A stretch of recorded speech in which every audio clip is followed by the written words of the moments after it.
Olá, amigos! Estamos aqui de volta mais uma semana para falar sobre as janelas da alma. É a nossa série de comentários sobre um livro específico, sobre um tema específico. Todas as semanas nós vamos trazer aqui um pouquinho mais de um livro e assim chamamos de videolivro, quando você tem a oportunidade de ouvir e perceber os comentários do autor. Bom, estamos tratando nesta semana, dando sequência ao que começamos na semana passada, sobre o suicídio. O suicídio na perspectiva bíblica. Esse é o título do livro, recém-lançado pela editora Gama e Prisma, de minha autoria. Bom, queridos, eu gostaria de também comentar que se você não participou da primeira parte, é importante que você acesse, procure aí no YouTube, a primeira parte, Janelas da Alma, sobre suicídio. E aí você vai entender um pouquinho mais desse livro e assim dar uma sequência todas as semanas. Nós estamos aqui ainda no prefácio do livro. Peço a você que compartilhe com seus amigos, que você possa também se inscrever se você ainda não está inscrito no nosso canal, deixe seus comentários. Você que tem gostado do canal, faça os seus comentários aí circularem também entre os amigos e assim nós vamos aumentando a nossa audiência. Os assuntos são assuntos relevantes, nós temos diversos assuntos novos todas as semanas. Acesse, compartilhe, não esqueça de ativar aí o seu sininho para que você possa receber todas as notificações do nosso canal. Então nós vamos retornar aqui para o prefácio do livro O Suicídio na Perspectiva Bíblica. Estamos então no prefácio, quando é elaborada uma entrevista. Eu estava explicando na primeira parte a entrevista do ego, ou seja, uma entrevista pessoal minha, né, de mim mesmo. Então é muito interessante porque aí eu posso conversar comigo mesmo e assim compartilhar com você que está nos acompanhando. Então, o entrevistador é o ego. E aí continua o ego na sua entrevista. Ele diz: quando foi o seu primeiro contato, sua primeira experiência com a morte? Respondo eu. Minha primeira experiência aconteceu quando eu tinha cerca de 3 anos de idade. Apesar de ainda não fazer uso da razão, pela pouca idade, aprendi que o vazio, a ausência de alguém que aprendemos a amar, são muito dolorosos. Perdi meu pai quando nem entendia o que era perder alguém, mas já percebia que algo de ruim acontecera. Como se uma cratera se abrisse na estrada repentinamente e sem compreender que todo o efeito nasce de uma causa. Quase 10 anos depois, já acostumado ao vazio da perda, achei um velho jornal amarelado pelo tempo que trazia a seguinte manchete: matou-se com um tiro na testa. Sim, essa era a manchete estampada no jornal de circulação aqui do Rio de Janeiro, Jornal O Dia, de 1971. Lá estava a manchete e a foto do meu pai. Lá estava a foto do meu pai estampada naquela página junto ao texto, revelando a morte em sua forma mais cruel, o suicídio.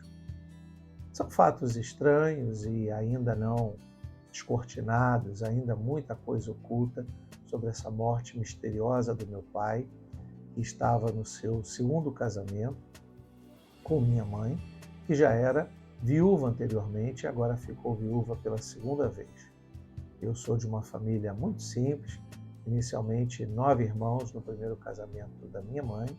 Depois que ela ficou viúva, ela então casa-se com meu pai, nasce eu e meu irmão mais novo. Então, 9 irmãos compartilhando, não é, de uma mesma comunhão na família, mas agora com um pai diferente. Veja que nós estamos falando de uma família de tempos de 50 anos atrás. Hoje, talvez isso seja muito normal, muito natural, não é? A questão do casamento mas para 50 anos atrás isso já chocava um pouco. Não sabemos quais foram as causas e, como todo suicídio, há muitos questionamentos, mais um questionamento, então, fazendo parte dessa triste estatística sobre o suicídio. Continuemos a entrevista. Diz o ego: você teve medo ou outro sentimento? Respondo eu: sim, um misto de dúvida e medo do efeito da verdade revelada.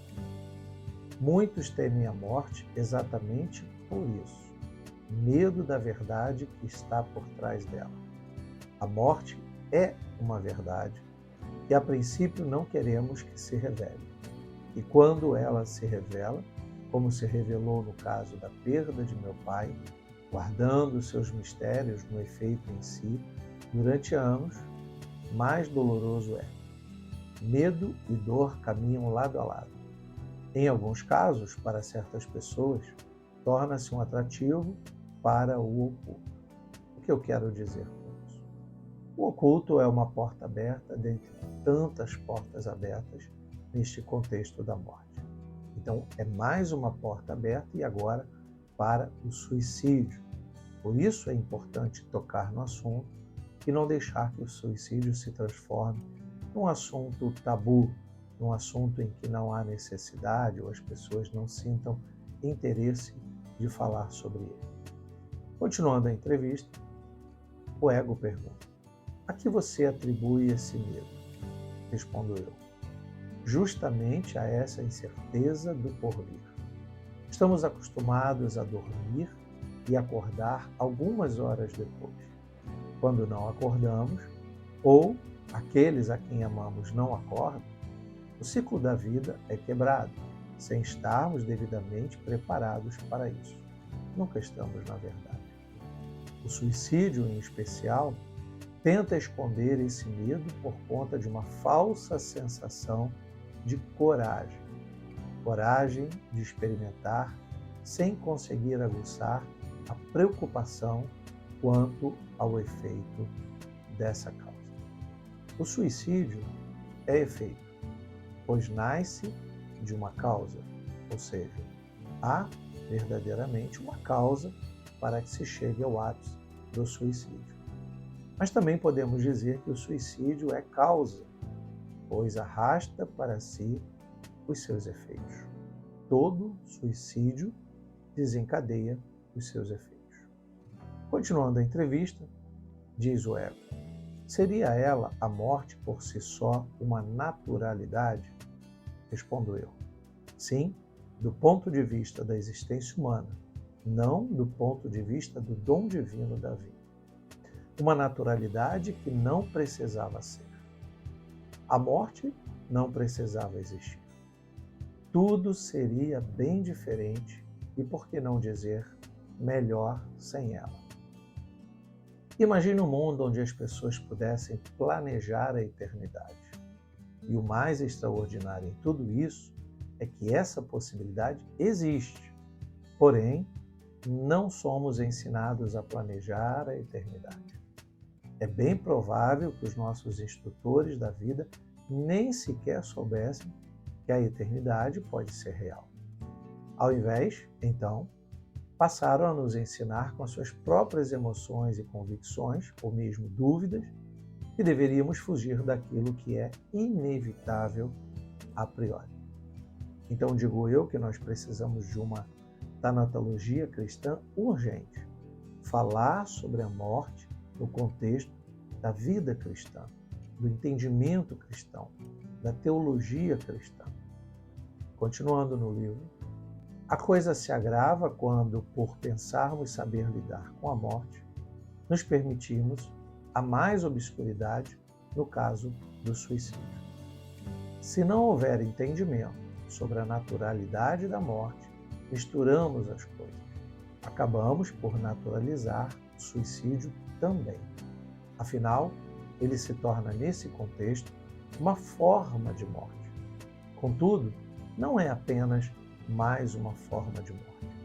O suicídio não é uma morte desejada, mas uma vida pensada em ritmo de suspensão, de descontinuidade, de desistência.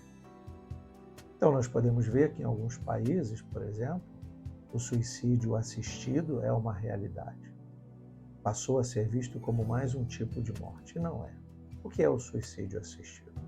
É quando, em determinados países, as pessoas dotadas do seu direito, capacitadas pelo direito da Constituição de cada país, escolhem a morte, o dia, a hora, hospedam-se num hotel ou hospital e ali recebem, diante de uma linda paisagem, como de costume na Suíça, as pessoas têm ali na janela aberta do seu quarto, seu último momento, pode reunir alguns amigos, ouvir uma boa música, e enquanto isso, uma enfermeira ou enfermeiro estão ali preparando a sua morte. É colocado um acesso na sua veia e um veneno é injetado lentamente. Mas esse veneno só é injetado quando o autor da morte, quando aquele que decide cometer o suicídio, aperta o botão para que a máquina comece a injetar o veneno dentro da sua veia. E assim, misturando ao sangue, ele vai morrendo lentamente. Isso é chamado de suicídio assistido. Para alguns, é mais uma forma de morte. Ora, se muitos morrem de acidente, de doença e etc., por que não podemos também escolher o modo da morte? Nós vamos ver no decorrer desse livro que essa não é a vontade do Criador, daqueles que, no pensamento cristão, aqueles que acreditam no Criador, ele não pensou na possibilidade, ou melhor, em dar ao homem esta liberdade, não a possibilidade, porque Deus sabe de tudo, mas a liberdade dele escolher o modo que ele quer morrer. Não é uma escolha dada ao homem, mas há esta possibilidade. Sim, daí falarmos aqui do suicídio.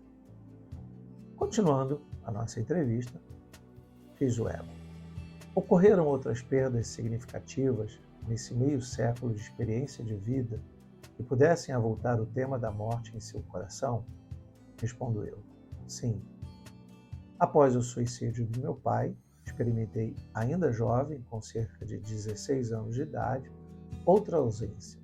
Um grande amigo, o Gugu, que também vivenciava sua juventude. Apesar de ter sido através de um acidente, não de um suicídio, foi uma ausência mais dolorida, imediatamente após a notícia. A dor veio imediatamente após a notícia, pois havia passado anos ao seu lado, diferente da relação com meu pai. Na essência, eram ausências iguais, morte. Na praxis, eram bem diferentes. Num, uma vontade própria, estabelecida e firmada, o suicídio. No outro, uma interrupção abrupta, involuntária. Já quase 20 anos depois da perda de meu pai, perdi também minha mãe. Essa foi e é, posso dizer assim, de todas no seu efeito, a pior. Contudo, exatamente igual na essência, morte. Já havia estado ao seu lado por quase 30 anos. Havia me acostumado com a ideia de nunca perdê-lo. O ledo engano de uma vida em que não se conversa sobre a morte. No aspecto da generalidade do mundo, apenas mais uma ausência que, por mais que não acreditemos inicialmente, acabamos por acostumar. Quando não permitimos, pela ação curativa do tempo que passa, sem misericórdia, rumo à próxima ausência. Desta forma, foram as 3 nuances da morte: suicídio, na questão do meu pai; acidente, na questão do meu amigo; e a doença, na questão da minha mãe, que morreu de infarto, repentinamente. Um belo dia, estou eu conversando com ela à noite, traçando planos, falando da vida. No outro dia, vou para o meu trabalho e recebo lá a notícia de que minha mãe estava num hospital. Na verdade, ela já havia falecido e não quiseram me dar a notícia. Então, não está numerado conforme a maior gravidade entre elas.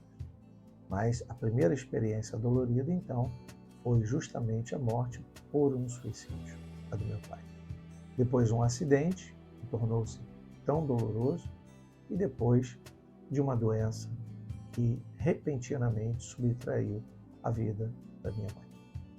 Voltando à entrevista, o ego pergunta: esses encontros com a morte em níveis diferentes, entretanto com substancialidades idênticas, lhe trouxeram mais amadurecimento sobre o assunto? Sem dúvida, respondo eu. Contudo, a compreensão plena, e não apenas uma aceitação, só se deu quando abracei a fé cristã, quando a vida foi oferecida como causa, não como efeito. A partir de então, passei a enxergá-la sob outro prisma. Apesar de não ter sido instruído sobre isso no ambiente da fé, literalmente, me senti fortalecido o suficiente pelo conhecimento gradativo das Santas Escrituras.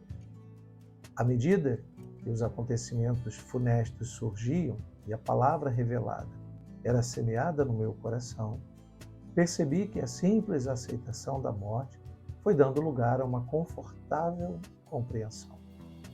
Com o passar do tempo, quase 50 anos depois do primeiro episódio, percebi que não era mais refém do medo desta verdade, a morte. Bem mais experimentado e fortalecido para falar dela e um dos seus afluentes, o suicídio.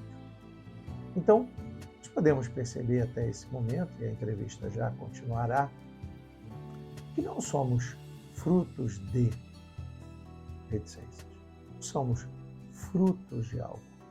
Temos uma vida criada com um propósito para quem a criou.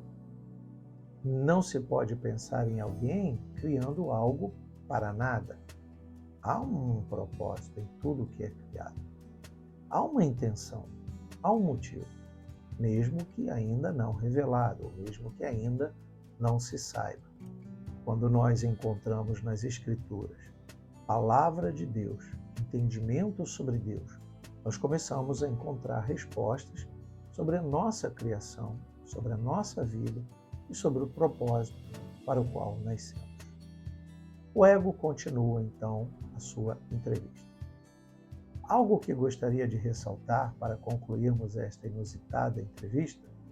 Então, eu finalizo. Sim, quero dizer aos amados leitores que as próximas páginas não se deterão em experiências pessoais, pois o maior incentivo para escrevermos sobre este vasto e não conclusivo assunto é o fato de haver um grande descuido teológico por parte da Igreja de Cristo em não dissertar o suficiente sobre o tema do fim desta vida, salvo em raríssimas ocasiões especiais, como num sepultamento, por exemplo, se bem que, mesmo assim, nem sempre. Creio que com essa transmissão de experiências vividas, reveladas e estudadas, poderei ajudar muitos a vencerem essa mista sensação de medo, angústia, incerteza e curiosidade, possibilitando, sem pretensões escusas, apontar para um ramo da tanatologia embasada nas Escrituras. Uma luz no fim do obscurantismo quanto da sua chegada. A vida além da vida, conforme arquitetou o Senhor, que sabe de todas as coisas antes que elas aconteçam. E por mais que não mude os planos, oferece-nos o suficiente para que possamos vencê-la, a morte. E jamais nos sentiremos atraídos por ela como quem se enamora daquilo que não conhece. Concluo dizendo que o tema tanatologia dará passagem ao tema suicídio, que será a ênfase deste livro, observado pelo prisma dos personagens bíblicos e suas histórias. Com os tais, poderemos perceber o cuidado, bem como o descuido daqueles que optam por uma caminhada firme através de sua fé. Paralelamente, nos permitirá vislumbrar, ou melhor, perceber, a dificuldade maior em se obter êxito na luta contra o fantasma do suicídio, que insiste em assombrar até mesmo os que se declaram corajosos demais para temerem qualquer coisa. Penso que falar do suicídio poderá nos ajudar a observar o estágio pré-morte, ou seja, a vida. Assim devemos ver a vida, assim devemos enxergar a vida, pré-morte. Independentemente de suas particularidades, quer estejamos vivendo bem ou mal, uma vez que o suicídio não é apenas um modo de morrer, mas sim um estranho modo de interrupção de uma vida ainda não descortinada, uma desistência da vida. Penso que ao falar sobre o assunto, embasado nas Escrituras, podemos lograr o sucesso de conviver com a morte dia após dia, deixando-a para o fim, o seu momento, avultando a alcançar o êxito de toda e qualquer vida, a vitória triunfante sobre ela, conforme nos anunciou o apóstolo Paulo. Está escrito em 1 Coríntios 15, 53 a 55. Porque é necessário que este corpo corruptível se revista da incorruptibilidade e que o corpo mortal se revista da imortalidade. E quando este corpo corruptível se revestir de incorruptibilidade e o que é mortal se revestir de imortalidade, então se cumprirá a palavra que está escrita, tragada, veja, como descrito no Apocalipse, tragada foi a morte pela vitória. Onde está, ó morte, a sua vitória? Onde está, ó morte, o seu aguilhão? Só para ilustrar e esclarecer um pouco mais, o aguilhão é uma lança para um confronto cara a cara, um modo de amedrontar, mas também um modo de ocultar, tentar esconder uma verdade que um dia se revelará para cada um de nós. Pense num soldado com a sua baioneta na ponta, aquela lança afiada, que vai servir para, quando acabar a munição, as balas, os cartuchos, ter um confronto corpo a corpo. Esse é o confronto que Paulo está se referindo. Nós, todos nós individualmente, teremos um confronto cara a cara com a morte. Então, o que você deseja? Vencer? Prevalecer sobre ela? As Escrituras falam muito sobre isso. E é nas Escrituras que nós encontramos respostas para todos os nossos questionamentos, base e segurança para todas as nossas vitórias desejadas. Bom, encerraremos aqui esta segunda parte do nosso Janelas da Alma, no momento de falarmos um pouquinho sobre este livro, Suicídio na Perspectiva Bíblica. Peço a você então, que se gostou, deixe aí o seu like, comente, coloque aí nos comentários o que você está achando. Na semana que vem, daremos então sequência, entrando na introdução do livro. E como eu comentei, entre um capítulo e outro, nós temos uma frase de efeito.